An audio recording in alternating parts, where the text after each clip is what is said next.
Okay. Okay. Well, We were wondering if you were going to be able to talk because of your surprise. yeah, I'm not mute. which brings us to the beginning of our talk, and thank you for joining us. Which begins with my first question, Gabriele. You must have had, even though she doesn't say a word, her script directions must have taken up pages and pages and pages of script, right? Not as much as you think. I mean, I'm sure Lidia and Ludovica can expand on it, but I think like it was like a pretty fast script, even though like the film is 90 minutes, the script was like 45 pages, something like that. Mainly because there were a lot of action based and not many dialogues. and music. And music, of course. But you know, in the script, I think like the biggest scenes you just say, oh, the bolero music is gonna come here. That's it. You know?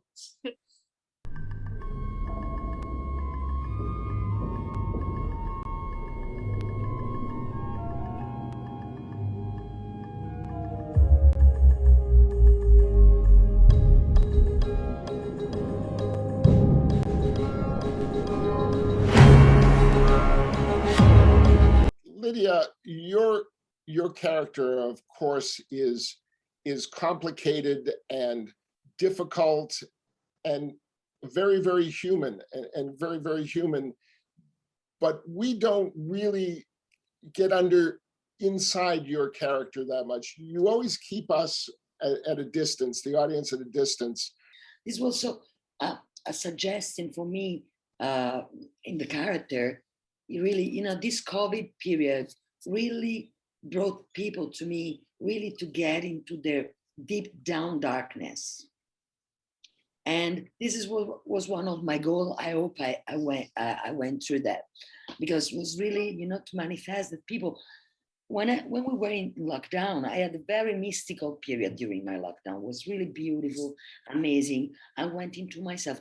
When I went out, I thought everybody was doing the same process. Instead, I found people getting really crazy and mad.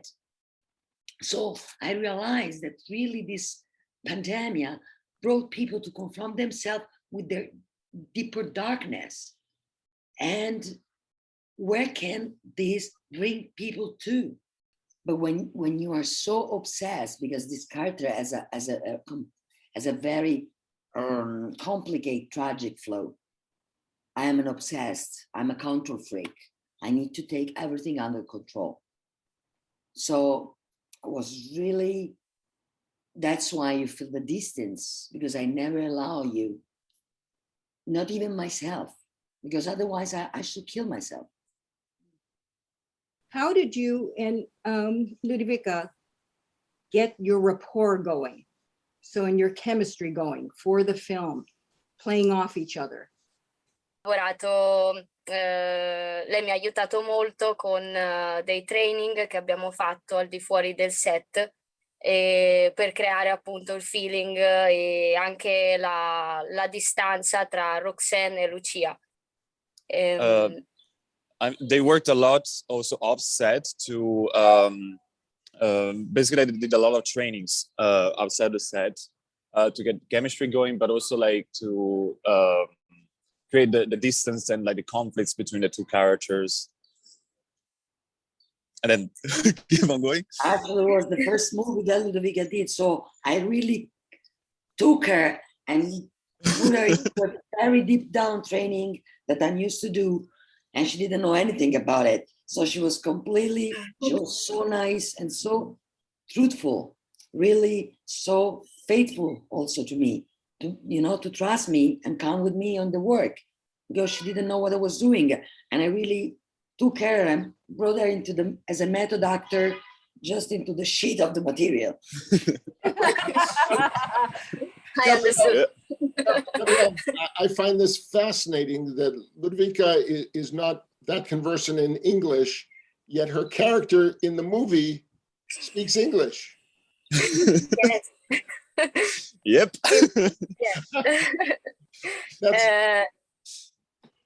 Yes. Yes. Yes, for me, the challenge for my character was to work with the British Sign Language and to fingere di non sapere l'italiano. Yeah, fake that she doesn't know Italian. The sound design is so important in this movie, Gabrielle, but I find it so fascinating that music is so important, and yet it is the silences and the sirens in the distance that are so eerie and conjures up this feeling of dread throughout the movie, and that was very effective. Thank you, man. I really appreciate a lot of thoughts have been put into like music and sound design for this film. Actually, even on set, like Francesco Piazza is our sound guy. Like he did a phenomenal job. Like most of the Foley's that you hear, he actually recorded them on set, you know? He always took like 2 hours after we were done shooting, and he would just go around the church like just to take footsteps, you know, like door slamming, like metal scrapes, you know? And yeah, most of what you hear is his work. And I never worked with like a sound guy that's invested, you know, in the project. Let's talk about the organ itself, and we'll get into the music. Did you have to construct a prop organ, or was there a real organ to work with? How did you create this aura of working on these amazing and immense machines?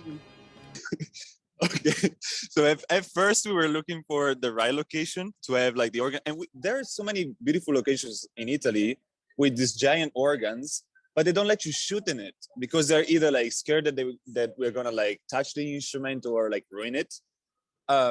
So at the end we got lucky to shoot in that church that had that beautiful organ from the 1500, the green one, but it didn't have the side organ, the theater one.